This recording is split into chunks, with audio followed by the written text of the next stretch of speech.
o valor de um sorvete, o preço de mais um sapato, o ingresso de uma balada. Você não precisa abrir mão de muito para ajudar quem precisa. Em 2015, as pastorais sociais realizaram mais de 50 mil atendimentos. Crianças, adolescentes, idosos e milhares de famílias. Eles precisam de nós e nós precisamos de você. Confio na sua ajuda. Cristo Rei abençoe você.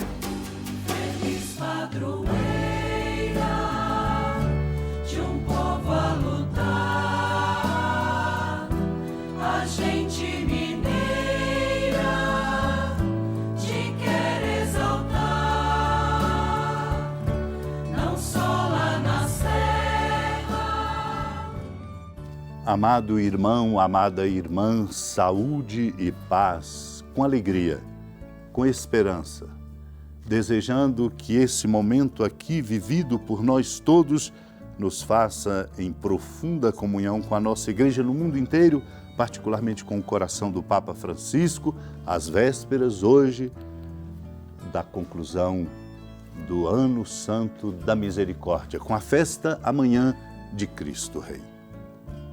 Sejamos, pois, abertos a esta experiência, para que fique como um selo o compromisso bonito do Ano Santo da Misericórdia, ajudando-nos a compreender que ser discípulo é ser misericordioso e que a vida em comunidade é vida para ser vivida na misericórdia e que a misericórdia vivida na comunidade é essencial na nossa vocação cristã.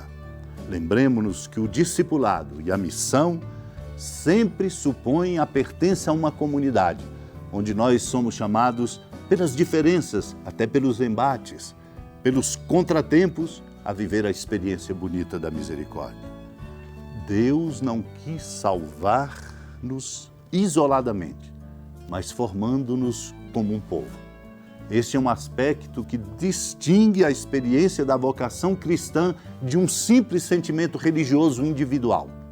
Por isso, a experiência na fé é sempre vivida como igreja, como comunidade, onde nós aprendemos, até mesmo pelos confrontos entre nós em razão de nossas diferenças, de nossa pequenez e de nossa fragilidade, aprendemos o exercício da misericórdia que Deus tem para conosco.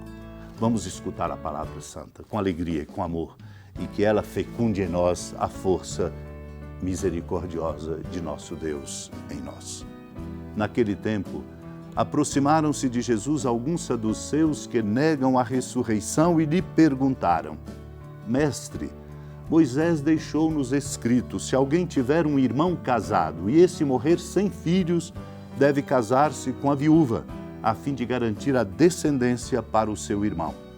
Ora, havia 7 irmãos. O primeiro casou e morreu, sem deixar filhos. Também o segundo e o terceiro se casaram com a viúva. E assim os 7. Todos morreram sem deixar filhos. Por fim, morreu também a mulher. Na ressurreição, ela será esposa de quem? Todos os 7 estiveram casados com ela. Jesus respondeu aos saduceus: Nesta vida, os homens e as mulheres casam-se, mas os que forem julgados dignos da ressurreição dos mortos e de participar da vida futura, nem eles se casam, nem elas se dão em casamento, e já não poderão morrer, pois serão iguais aos anjos, serão filhos de Deus, porque ressuscitaram. Que os mortos ressuscitam, Moisés também o indicou na passagem da sarça, quando chama o Senhor o Deus de Abraão, o Deus de Isaque e o Deus de Jacó. Deus não é Deus dos mortos, mas dos vivos, pois todos vivem para Ele.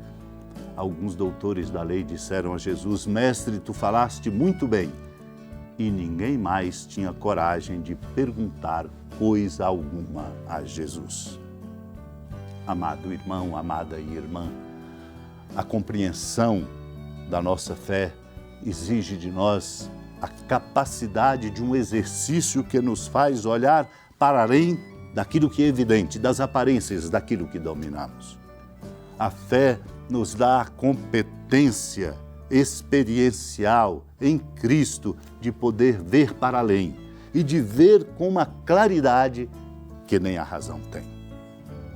Por isso os saduceus estavam muito enganados ao se aproximarem de Jesus, negando a ressurreição e tentando certamente colocá-lo à prova com a pergunta: Moisés deixou-nos escrito, se alguém tiver um irmão casado e esse morrer sem filhos, deve casar-se com a viúva a fim de garantir a descendência para o seu irmão. Eles estavam falando de uma lei judaica chamada do levirato, que assim se devia proceder. Não tendo deixado descendência e tendo se casado com um, devia se casar com o seguinte até que fosse constituída a descendência. Essa era a lei. Uma lei que é um costume dentro daquele contexto. E havia ali 7 irmãos. O primeiro casou, morreu sem deixar filhos. O segundo casou, o terceiro também se casou com a viúva. E os 7, todos morreram sem deixar filhos. E aí vem a pergunta depois que morre a mulher. Na ressurreição, porque eles, os saduceus, não acreditavam que depois desta vida, neste tempo, vem a vida que é a vida eterna. E ali estavam eles exatamente conversando quem é a garantia desta vida eterna. A pergunta: de quem ela será esposa? Todos os 7 estiveram casados com ela.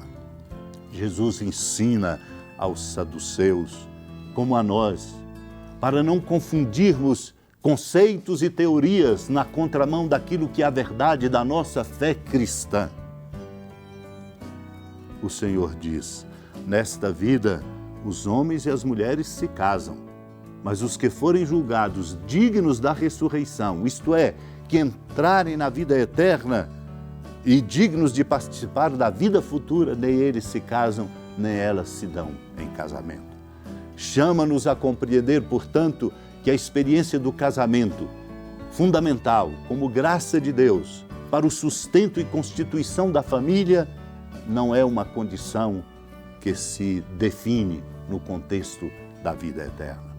Já não poderão morrer, serão iguais a anjos, filhos de Deus, porque ressuscitaram. Vale o amor pleno de Deus ali vivido. Jesus não deixa de advertir os saduceus, lembrando a eles que Moisés disse isso, isto é, na perspectiva desta lei chamada do levirato, mas também indicou a ressurreição ao falar da passagem da sarça, quando chama o Senhor Deus de Abraão, Deus de Isaque e Deus de Jacó, para nos ajudar a compreender que Deus não é Deus dos mortos, mas dos vivos, e nós vivemos é para Ele. Vivemos uns para os outros neste caminho da vida, mas na plenitude do amor de Deus, viveremos para Ele. Por isso, ressuscitados no seu amor, no amor que o Filho se oferece por nós. Os doutores da lei, diferentes dos saduceus, observaram: mestre, tu falaste muito bem. E eles não tinham coragem de fazer mais nada, porque esta é uma verdade que convence. Esta é a verdade da nossa fé que somos chamados a assumir.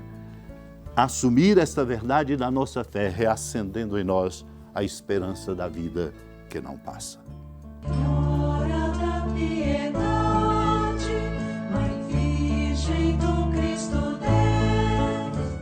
Lembrai-vos, ó piedosíssima Virgem Maria, que nunca se ouviu dizer que alguém daqueles que, tendo recorrido à vossa proteção, implorado a vossa assistência e reclamado o vosso socorro, tenha sido por vós desamparado. Animado com igual confiança, a vós recorro, ó Virgem das Virgens, e gemendo sob o peso dos meus pecados, me prostro a vossos pés. Não desprezeis as minhas súplicas, ó Mãe do Verbo encarnado, mas dignai-vos de as ouvir propícia e de me alcançar o que vos peço. Amém. Feliz padroeira de um povo a lutar, a gente mineira te quer exaltar, não só lá na serra, tu és esplendor de toda esta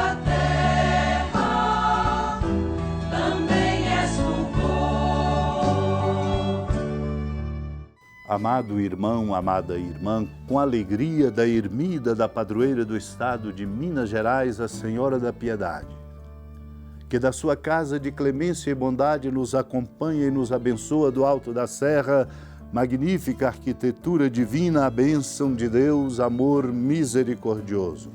Pai, Filho e Espírito Santo, desça sobre sua família, proteja sua vida, sustente seu caminhar, fecunde o caminho missionário de nossa igreja, nos encha de sabedoria e permaneça conosco para sempre. Amém. Feliz padroeiro.